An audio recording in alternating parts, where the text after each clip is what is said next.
imetulia. Wakati rafiki zangu wanatafuta namna ya kuonyesha kwenye kiambaza hapa, nina fundisho ambalo linahitaji kielelezo, na nilikuwa natamani kwamba muone kwa macho. Ni kielelezo kizuri, kitawasaidia katika maisha yenu. Kuna mada nyeti ambayo nataka niwasaidie, ambayo itamsaidia kila mmoja aliyeko hapa, ili atakapokuwa ana afya njema, basi utakuwa ni mmoja wa mtaji mzuri sana wa kumfanya yeye awe ni mjasiriamali sio mdogo, bali mjasiriani mkubwa.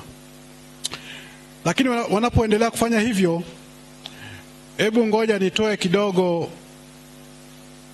muktasari wa yale ambayo tumejifunza juma hili. Juma hili tumejifunza idara ya huduma za afya kwamba ni miongoni mwa taasisi zilizopo ndani ya kanisa la Waadventista ambazo tunaita idara. Kanisa hili lina idara mpaka sasa takribani 14, na miongoni mwa idara hizo 14 idara ya huduma za afya iko mle ndani. Idara ya huduma za afya ni miongoni mwa idara zilizopo kanisani kwa ajili ya kukamilisha utume ambao tumeitiwa kwao, na utume wetu ni kuifanya habari njema ya wokovu imefikia kila mmoja. Tunapoendelea kukua sisi, lakini basi tunapata fursa ya kuwafanya wengine pia waipate habari hii njema ya wokovu. Bwana Yesu asifiwe. Tukaona ya kwamba huduma ya afya ni njia ya kuingia kwenye maeneo magumu ya kuingia, ambapo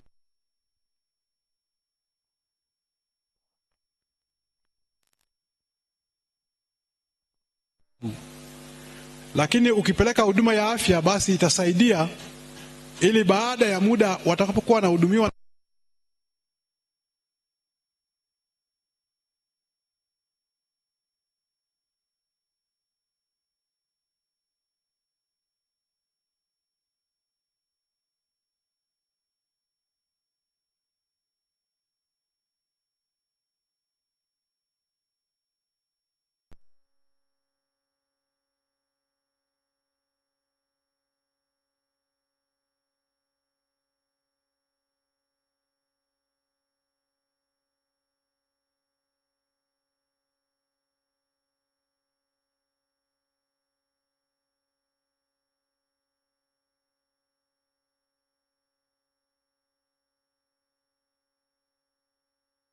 ambazo kwa neno la Kiingereza tunatumia neno celebrations, sherehe, ambalo ni neno zilizozalishwa na zile kanuni moja moja. Hatukuzipitia zote, lakini tulizigusa kidogo.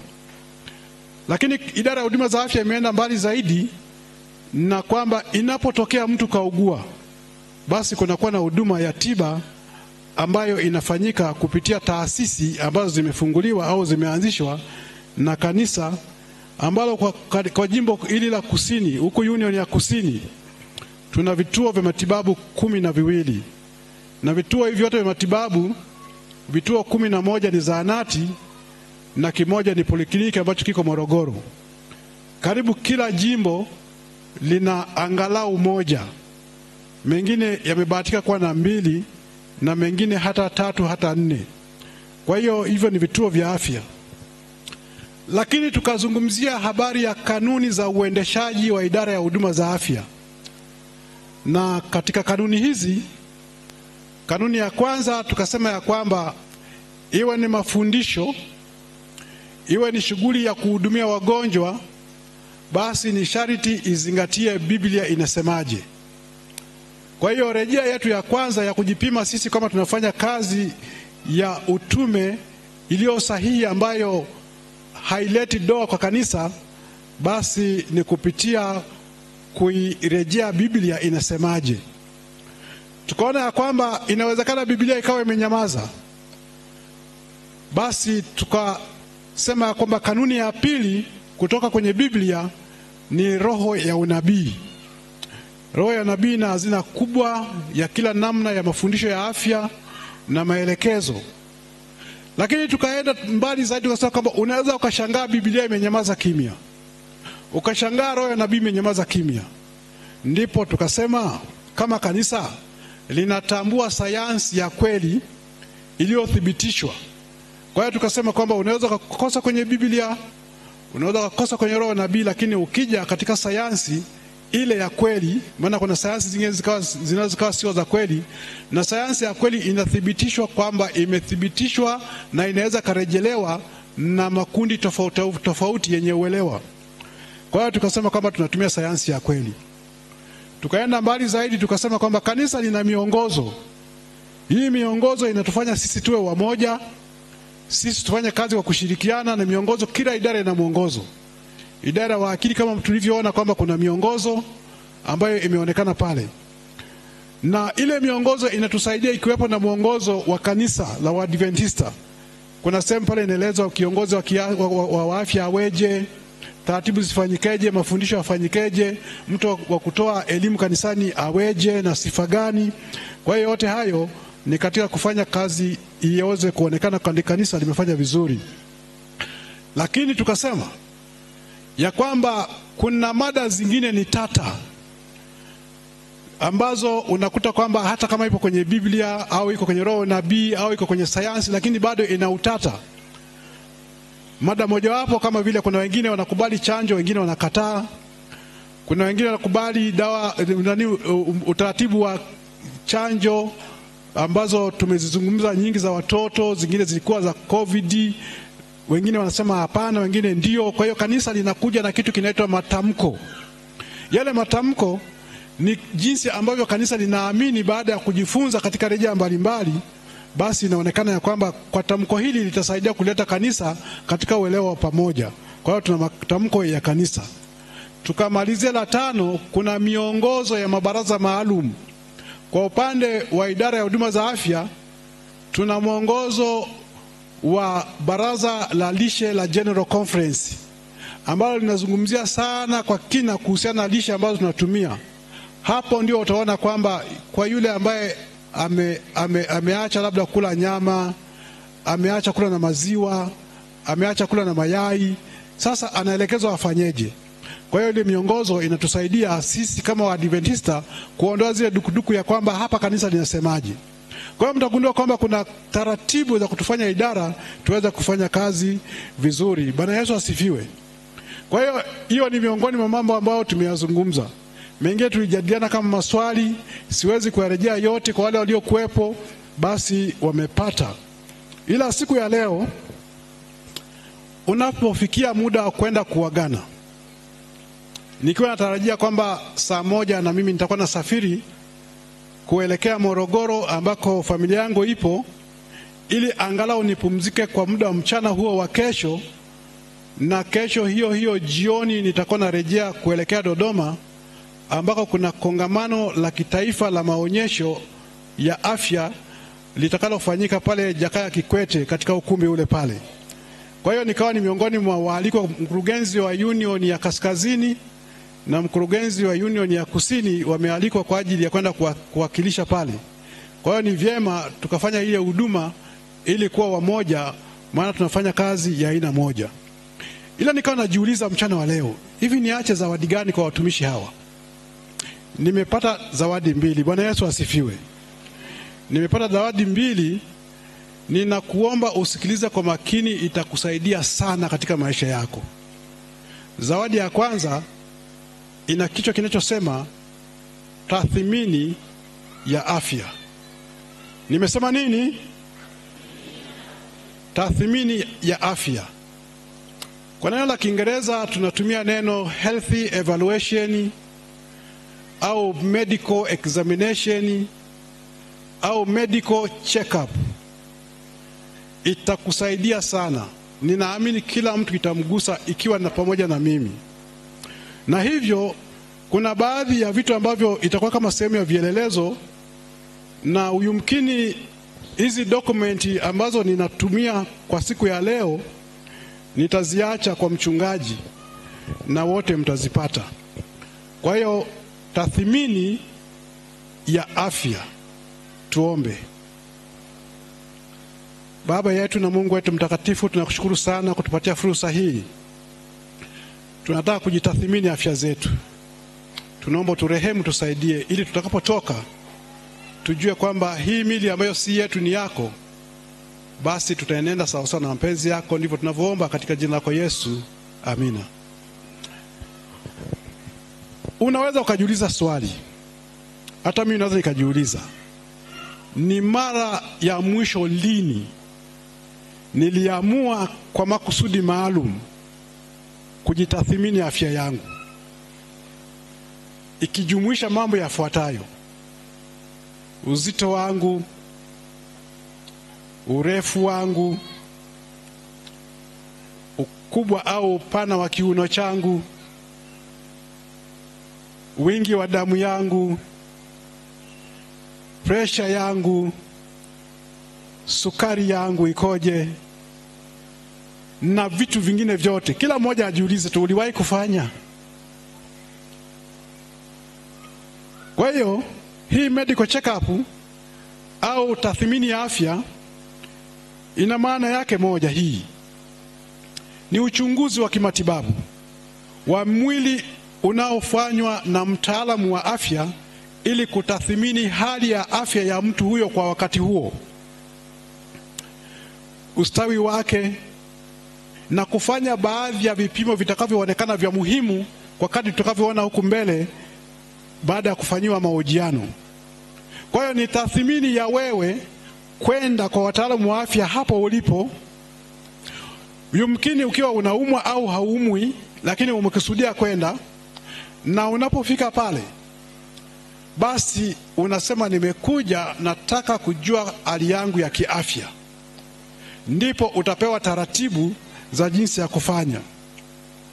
Uchunguzi wa kimwili ndio kitu cha kwanza kinachozingatiwa pale, na ili kiweze kufanyika kile kipimo cha uchunguzi, sote tunaweza tukafahamu tunapoenda hospitali ukipokelewa pale mapokezi. Nazungumzia habari ya hospitali zile ambazo zinafuata taratibu zinavyotakiwa, sio zile za haraka haraka. Na kama sio ugonjwa wa dharura, ukifika pale utajiandikisha. Ukijiandikisha utapimwa urefu, utapimwa joto la mwili, utapimwa uzito wako, alafu kuna mahesabu fulani atapigwa, tunaita body mass index, yani uwiano wako wa urefu na uzito wako. Na kisha utaambiwa kwamba umezidi uzito au umekuwa mnene, na kama presha yako imepimwa ina shida, utaambiwa kwamba iko ya juu au iko ya chini, au utaambiwa ya kawaida. Na kama ni uzito, utaambiwa uzito huu umezidi au ni wa kawaida. Na baada ya kufanya hivyo, unakaa chini na daktari anaanza kuchukua maelezo yako, tunaita history taking. Sasa wewe kwa sababu umeenda si mgonjwa, ukifika pale kama si mgonjwa kweli, utamwambia kwamba mimi kwa umri wangu nimeona ni vyema nije nijicheki afya yangu jinsi ilivyo. Kwa nini nasema hivi? Najua naam, wengi wa tunacheki afya zetu. Mwingine anaenda maabara, anasema naenda kupima mkojo, napima na damu, napima na haja kubwa. Ni kweli umefanya, lakini umefanya kwa utashi wako, sio kwa mwongozo wa kukupelekea wewe uchunguzwe mwili mzima ili usaidiwe kama kuna ugonjwa wa mapema. Hivyo basi, kusudi hasa la kwenda kufanya uchunguzi au kufanya tathmini ya afya ni kutathmini hali yako ulionayo kwa wakati huo. Maana nikikupima vile vipimo tukaongea, tutagundua kwamba either una shida au hauna shida. Kwa hiyo kama kuna shida, utakuwa umetengeza mazingira ya kutambulika mapema kama una shida. Na kama una tatizo lolote, basi itajikita ili usaidiwe namna ya kufanya. Ako kapicha unako kaona hapo, kanaonyesha vitu vingi. Kataonyesha uwiano wa uzito wako na urefu wako. Kanaonyesha damu, ukipima utaangaliwa mle ndani askari wako kiasi gani, utaangaliwa mle ndani wingi wako wa damu kwa kiasi gani. Na kuna vipengele vingi vinaangaliwa ndani ya damu hiyo ambayo imekuwa imechukuliwa. Lakini unaweza kupimwa afya ya figo, mapafu, moyo, Moyo unaweza, kuna kitu inaita ECG kupima umeme wa moyo. Tunaweza kupiga picha ya kifua kujua kwamba moyo wako uko sawa au mapafu yako safi, hayana shida. Unaweza kaulizwa maswali mengi, kazi zako unafanya wapi? Kama muda mwingi uko kwenye kivuli, tunaweza tukahisi huyu mtu anaweza kawa na udhaifu wa mifupa kwa sababu hapati vitamini D ya kutosha kule nje. Kwa hiyo kuna mambo ambayo yataangaliwa. Lakini basi kuna vipengele vya kuzingatia wakati wa kufanya hii huduma. Namba moja ni kuchukuliwa maelezo. Tunasema history taking. Tutakuuliza, una umri gani? Unajishughulisha na nini? Umeoa au hujaolewa? Una watoto au huna? Maswali mengi ambayo mengine huwa yanaonekana kama yanakuchimba zaidi. Wakati mwingine nitakuuliza, baba yako yupo? Mama yupo? Kama wamefariki, je, walikufa kiaina gani? Ghafla au waliugua? Hiyo yote ni kutafuta namna fulani ya uwezekano wa kukusaidia wewe ambao uko kwa wakati huo, kama hakuna magonjwa au kuna magonjwa ambayo ni ya kuambukiza. Baada ya kufanya hivyo, tutakuomba kukuchunguza mwili wako wewe mwenyewe. Tutaangalia ngozi, tutaangalia macho, tutapima mapafu, tutapima matumbo, tutaangalia kila kiungo ambacho kinaweza kupimika kulingana na maelezo na umri wako na jinsia yako. Na baada ya hapo tutaweza kufanya uchunguzi ule ambao unahitajika kulingana na maelezo ambayo tunayachukua. Huu uchunguzi unaweza kuwa ni kupima mapafu kama nilivyosema, kupima moyo moja kwa moja, au kuangalia haja kubwa au haja ndogo na kadhalika. Lakini pia tunaweza kaenda mbali zaidi, hata tukagundua ya kwamba kuna kipimo kama hatuna, tukakuelekeza mahali sahihi pa kwenda kupata kile kipimo. Sasa aina ya tathmini ya kumtathmini huyu aliyekuja hospitali tunafanyaje? Hizi ni tathmini za jumla za kuangalia afya kwa ujumla, na zinaweza kujumuisha uchunguzi wa mwili na vipimo vya msingi. Tukisema vipimo vya msingi ni vile ambavyo sio vya gharama. Ni vile vipimo kama cha mkojo, kama kipimo labda cha damu, kama kipimo labda cha haja kubwa na kadhalika, ili tuone kwamba kuna shida yoyote ya karibu tunaigundua. Lakini kuna tathmini maalum inaweza kufanyika. Kuna wengine tunapokuwa tunaongea naye, unaanza kugundua kwamba kama vile na shida ya akili huyu. Kwa hiyo huwa tunampa kijitabu fulani, au tunachukua sisi wenyewe, alafu tunaanza kumhoji maswali, tunaita mini mental status. Tunaanza kuangalia hali yake ya akili. Yaani mimi na wewe tukianza kuongea, nikikupa ile form nikianza kukuhoji ile maswali, tunapomaliza yale maswali yote, naweza nikagundua kwamba huyu ana msongo, huyu labda ana wasiwasi, huyu pengine ana tatizo fulani ya akili. Kwa hiyo inakuwa ni rahisi kuweza kumsaidia. Labda tuangalia faida zake ni nini. Faida za kufanya uchunguzi au tathmini ya kiafya. Namba moja, na uchunguzi huu nikiweka nikipigia mstari kwa neno la Kiingereza, wakati mwingine linaambatanisha kitu kinaitwa screening. Yaani unachunguza ili kugundua kama kuna ugonjwa ambao yeye mwenyewe mgonjwa hajatambua, lakini kutokana na uchunguzi huo unaweza kutambua. Na mara nyingi hata sasa hivi tunafanya kwenye kambi za bure za matibabu. Utasikia kuna kambi ya kupima figo, kuna kambi ya kupima kisukari, kuna kambi ya kupima shinikizo la juu la damu, na mara nyingi zinafanyika bure kwa sababu zinalenga magonjwa ambayo ni changamoto lakini huwa hayana dalili. Kwa hiyo ili kuibua mapema, ili huyu mtu aweze kusaidiwa mapema. Lakini pia huyu mtu anayefanyiwa huu uchunguzi anaweza akapatiwa mbinu za kujikinga. Kwa hiyo faida mojawapo ambayo unaweza ukaipata kando ya kugundulika mapema, basi unapewa mbinu za kujikinga hata kama utakutwa huna ule ugonjwa. Kwa mfano, mtu anaweza kuwa na uzito mkubwa zaidi, atashauriwa kwamba baada ya siku atajisikia shida zinazotokana na uzito mkubwa. Kwa hiyo ataanza kusaidiwa ili ionekane kwamba anaweza kafanyaje ili aweze kujimudu. Lakini kuna wengine watagundulika kwamba ana shida ya kibinafsi, na yeye atasaidiwa. Lakini pia itahusisha ufuatiliaji endapo huyu mtu amekutwa ana tatizo. Kwa mfano, kuna wakati fulani kuna kuwepo na kambi ya kupima wanaume labda kama ana saratani ya tezi dume. Tunatumia neno tezi dume. Kwa hiyo anapokuja kuchunguzwa akakutwa ana viashiria au ana dalili, basi atasaidiwa katika namna ambayo anaweza kapangiwa na tarehe ya kuonwa labda ni kliniki, na akaanza kusaidiwa kabla haijafika mbali kiasi ya kwamba akapewa tiba za matumaini badala ya tiba ya kuondoa. Mwisho, katika sehemu hii tathmini za afya zinafanyika. Sasa hapa naomba watumishi wenzangu ambao wanafanya kazi ya kuwa waajiriwa, wachungaji, wahasibu, mimi nikiwemo, masekretari na wengine wote, hii inawahusu. Ukisoma katika kitabu kile cha ile sera ya utumishi ya kanisa, katika ukurasa wa 615 inasema hivi: tathmini za mara kwa mara kwa kila mfanyakazi na mwenza zifanyike. Bwana Yesu asifiwe. Lakini zimepewa ratiba. Marudio ya tathmini iliyoidhinishwa kwa kila umri.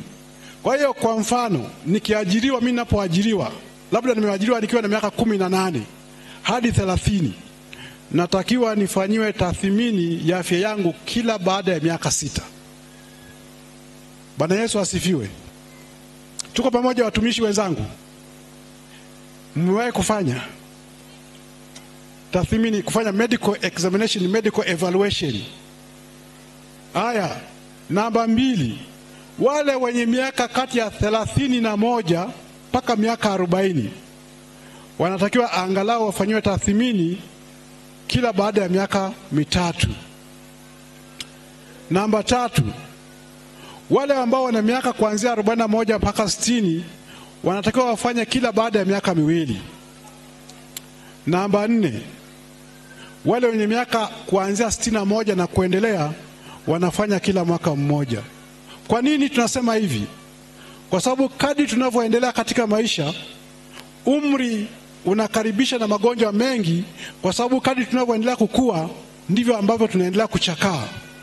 Na kwa sababu tunachakaa, basi ni vizuri kutambua matatizo ya kiafya mapema ili yaanze kusaidiwa mapema.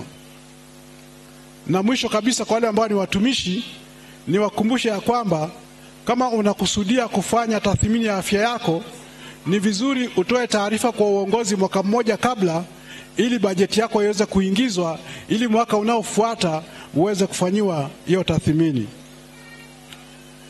Baada ya kusema hayo, hapa inaonekana tu kwamba kwa mfano Ijumaa Juni tarehe 28 mwaka 2024 kulikuwa na kambi kubwa iliyofanyika Arusha. Ilikuwa inaangalia magonjwa yale yasiyo ya kuambukiza: kisukari, shinikizo la juu la damu na saratani. Takwimu zilionyesha watu wengi walikuwa na shida, lakini walisaidiwa waliokuwa wako tayari, na sasa wanaendelea vizuri. Bwana Yesu asifiwe. Hiyo ni mada ambayo nimeona ni vizuri kwa mtu anayejali nimwachie, inaweza kumsaidia. Haleluya. Niwape na ya pili? Na ya pili niwape? Ya pili sasa, si mnaniona? Si nimevaa miwani? Ninapenda. Mnadhani ninapenda? Maana mimi sasa hivi nikitoa hivi, nikitaka kusoma lazima niweke hivi. Niweke hivi. Tuko pamoja eh?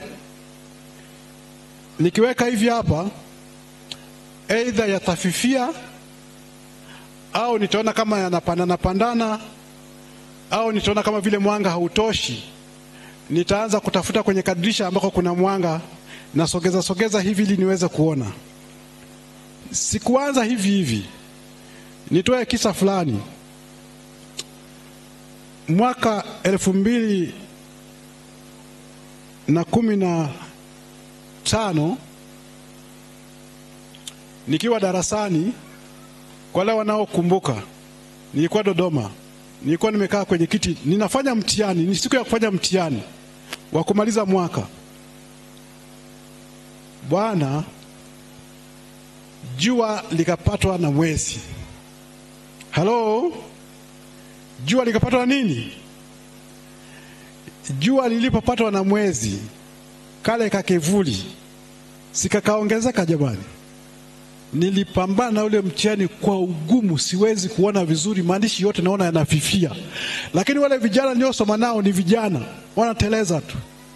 Wanateleza, macho yako vizuri, wakiangalia yaani unaona wanafanya tu. Kwa hiyo ninyosha mkono hivi, nikamwomba mwalimu, nikamwambia mwalimu, naona giza, siwezi kuona vizuri. Kama kulikoni? Kama huko nje jua limepatwa na mwezi. Ilikuwa kama mwezi wa 6 wa 7 hivi. Hapo UDOM hapo. Kwa hiyo akaniruhusu nikapishwa na kijana kwenye dirisha pembeni. Kama akawa kanatosha, nikapiga mtihani nikamaliza. Bwana Yesu asifiwe. Sasa swali likaja, ni hata lini? Nikaenda kwa daktari, akanipima, akaniuliza miaka mingapi, nikamtajia. Akanicheki vyote, pressure, sukari, nini, kila kitu hakuna. Alafu tukapitishwa kwenye, akaniambia kwa umri wako lensi yako imeanza kukakamaa, na zinaanza kukakamaa kuanzia miaka 45 na kuendelea, na ni kila mtu. Na ndio maana ukiwaangalia watu wengi wana X hapa. Watoto wadogo, vijana hawa huwezi kuona wana makunyanzi hapa. Bwana Yesu asifiwe. Hivi mnanielewa? Ukitaka kutambua mtu ana shida ya macho, msiangaliane mwanzo kuambiana wana shida ya macho. Lakini nakupa ABC. Ukiona mtu hapa misuli imejikusanya sana hapa, yani ana umri tu wa miaka 30, 35, 40 hapo anacheza, lakini hapa tayari yani kama amechukia, akitaka kusoma yani anakaza namna hii hapa, weka alama ya kuuliza. Anaweza akawa ameshaingia kwenye shida ya matatizo ya macho, lakini kwa sababu bado anaona, kwa sababu ya kutumia kitu tunaita extraocular muscles, misuli isiyohusiana na macho ndio anayoitumia kulazimisha ili aone. Na ukitaka kugundua kwa nini inafanyika hivyo, ukiwa huoni kitu vizuri, Bwana Yesu asifiwe, kama huoni kitu vizuri, chukua kiganja chako cha mkono, funika macho yako hivi, alafu angalizia kupitia kwenye kitundu hicho kifungua kidogo cha katikati ya vidole. Hata kitu kidogo unaweza kukiona ambacho ukiangalia hivi unaweza usikione vizuri. Hasa ukichukua kitabu, yale maandishi ambayo uyasomi vizuri, ukifunika hivi, alafu ukapitisha kwenye vitundu vile, utaona kama vile anaanza kusomeka vizuri. Hiyo ni ishara ya kwamba lensi yako haiwezi kuadjust, accommodate, tunatumia neno la Kiingereza, vizuri ili uweze kuona kwa karibu. Na hilo sio tatizo la kiafya ya kwamba umepungukiwa na madini au lishe mbovu, ni kwa sababu umri unavyoenda kila kitu kinazeeka, ikiwa ni pamoja na lensi za macho. Tuko pamoja? Sasa niwapitisha kidogo kwenye picha kadhaa na maelezo kadhaa yataweza kutusaidia ili tuweze kuona ni namna gani tunaweza kujisaidia.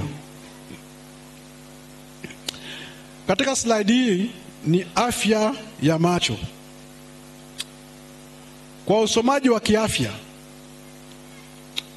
unatakiwa kudumisha umbali kutoka kwenye maandishi na macho yako. Ukiona unaanza kuhangaika kuyatafuta maandishi kwa mbali au kuyatafuta kwa karibu hapa paka usogeze kabisa hivi karibu hivi, anza kuuliza maswali fulani. Kwa hiyo umbali wa kawaida ili uweze kujua kwamba uko salama au hauko salama ni sentimita 12 hadi 16 kutoka pale unakotaka kusoma. Nazungumzia maandishi ya kawaida ya vitabu na Biblia tulizonazo, sizungumzia yale ya ubaoni, ambayo ni sana sentimita 30 hadi 40. Ukiona kwamba kuna mgogoro au huo urefu, kwa sababu huwezi kupimia wewe vizuri, maana vipimo vile lazima uchukue cha kupimia, basi kitaalamu imegundulika ya kwamba ukichukua kutoka kukikunja ngumi hivi, hii ngumi yako kikunja hivi, tuko pamoja alafu huko kwenye mwisho wa kiwiko unaona ukiweka kwenye kile unachotaka kukisoma, yani kwa mfano kiko hapa, ukiweka kiwiko hapa hivi na kwenye hii hapa, kwenye hiki kidevu hapa, ndio umbali unaostahili wewe kuona kutoka kwenye macho yako mpaka kwenye kile kitabu. Tuko pamoja? Yani ule umbali ukiweka hivi kwanza nimekuambia kwenye kidevu hapana, ni kwenye macho, kutoka kwenye sehemu ya macho, yani kwenye macho. Kwa hiyo urefu wa kutoka kwenye ngumi hapa mwisho mpaka kwenye kiwiko ndio inakadiriwa sawa na sentimita hizi 30 hadi 40. Kwa hiyo ukiona kitu unakiweka mbali kando ya urefu huo, umbali huo, ujue kwamba kuna changamoto umeanza kuipata, au unaweka karibu zaidi ya umbali huo, uone kwamba unaanza kupata changamoto. Kwa wale wanaosoma simu hii hapa, ili uisome vizuri pasipo na shaka, usiumize macho na wala usipate shida ya kuyatafuta maandishi, inatakiwa iwe umbali wa sentimita 30. Mnaona kwenye picha hapo huyo wa juu, hicho kidude cha juu ni simu. Alafu kinachofuatia ni wale wenye tablet, iwe angalau 40. Kama ni kompyuta ya mezani au laptop, iwe umbali wa sentimita 50. Kwa hiyo wale ambao wanajua kutumia hivi vyombo wanaweza wakawa na uwezo wa kufuatilia na kuona jinsi gani waweza kufanya. Kwa hiyo simu ndogo, hizi simu za kawaida kama hizi smartphone hizi janja, simu janja, iwe angalau sentimita 30. Na hiyo ndio inafaa kwenye lesoni, kwenye Biblia, kwenye vitabu mbalimbali ambavyo tunavisoma. Alafu ile tablet kwa sababu yenyewe ina kioo kikubwa na maandishi yanaanza kuwa makubwa kidogo, kwa hiyo inatakiwa iwe mbali kidogo, sentimita 40. Na kompyuta kwa sababu yeye ni kubwa zaidi na maandishi yake yanaonekana kwamba ni makubwa zaidi, inatakiwa iwe umbali wa sentimita 50. Bwana Yesu asifiwe. Ukiweza kusoma bila miwani na bila macho kuonekana yamechoka, naanza kuleta usingizi, au unarudia maandishi, ujue uko safi.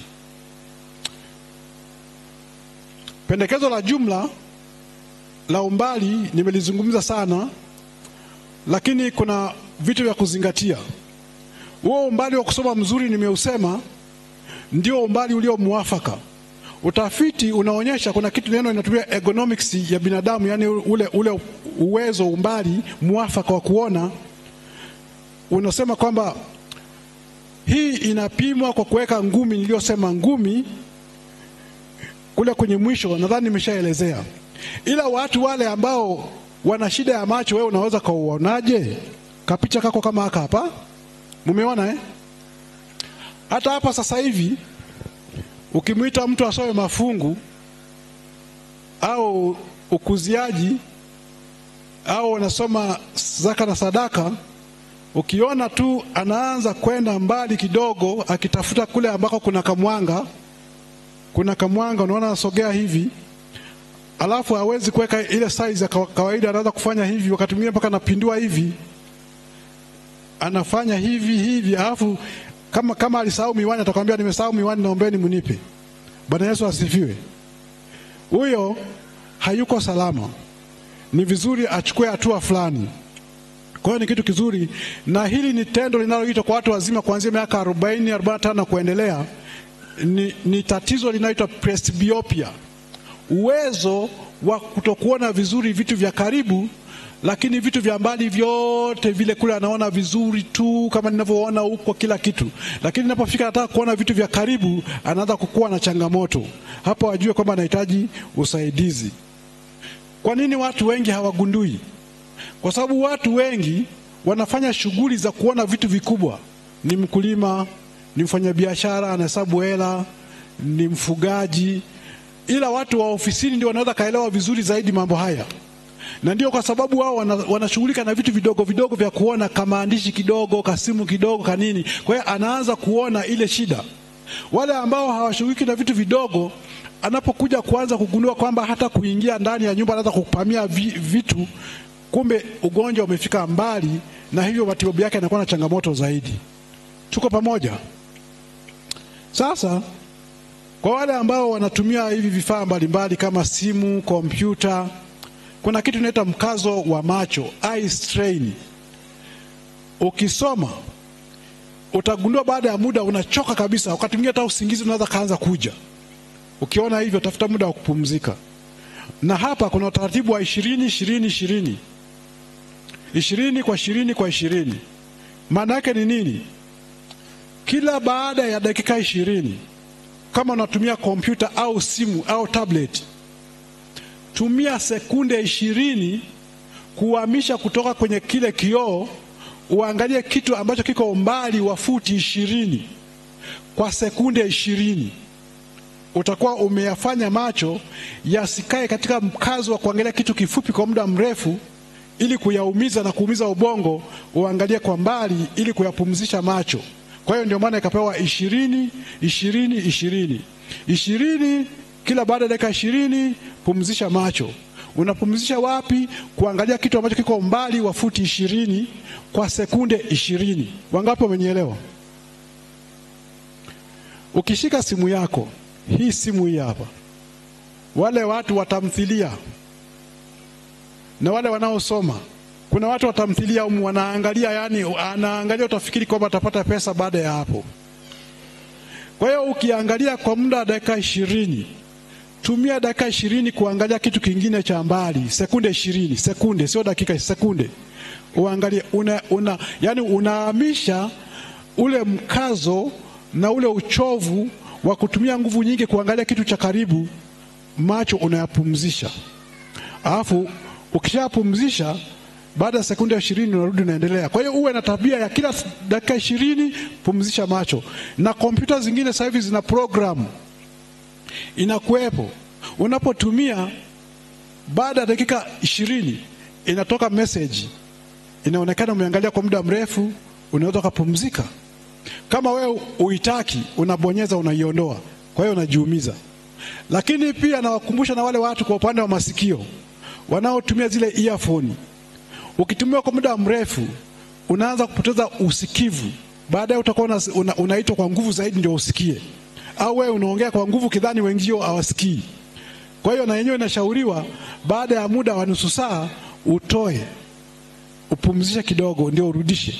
Na simu nyingi siku hizi ukichomeka ile earphone, inafika baada ya wakati fulani nakwambia it seems you have been, toa upumzike.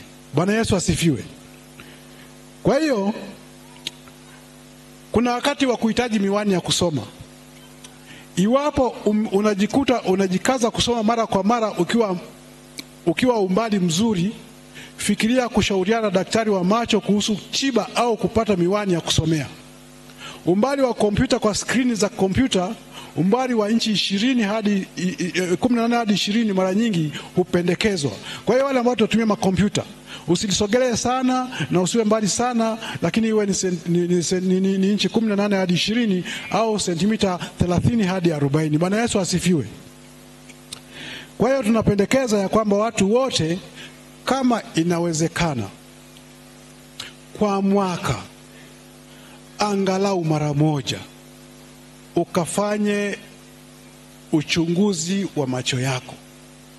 Na wale ambao walishaonwa wana matatizo, tunapendekeza kila baada ya miezi 6 akafanye uchunguzi wa macho yake. Wataalamu wa macho wako watamsaidia.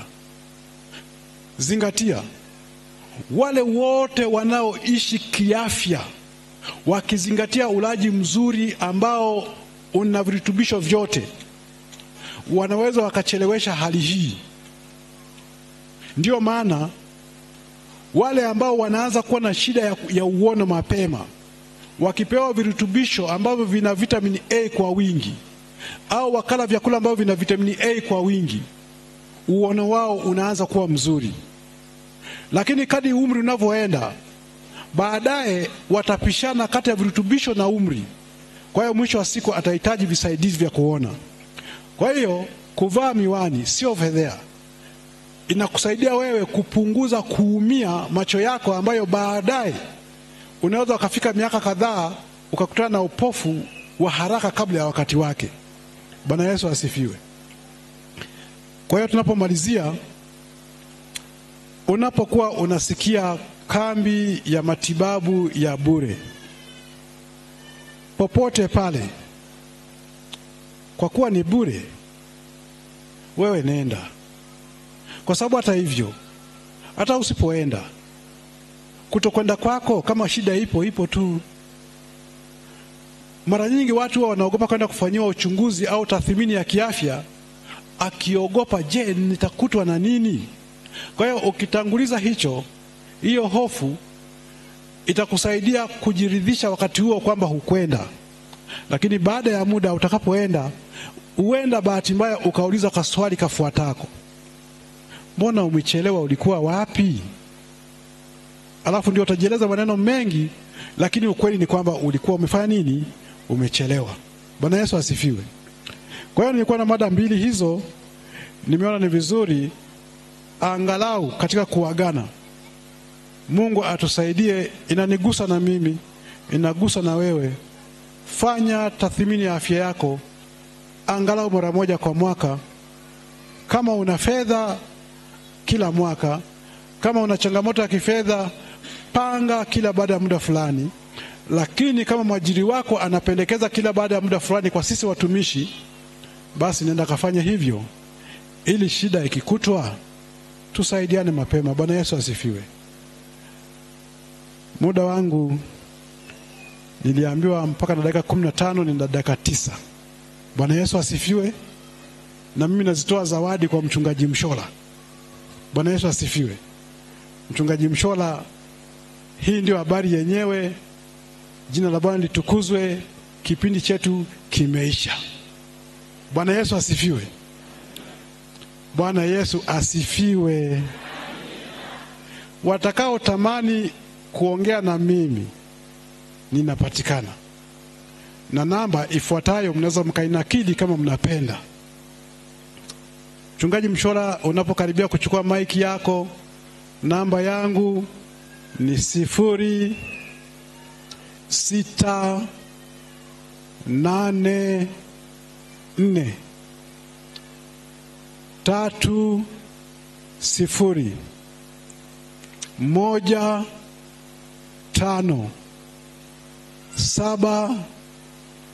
06801575.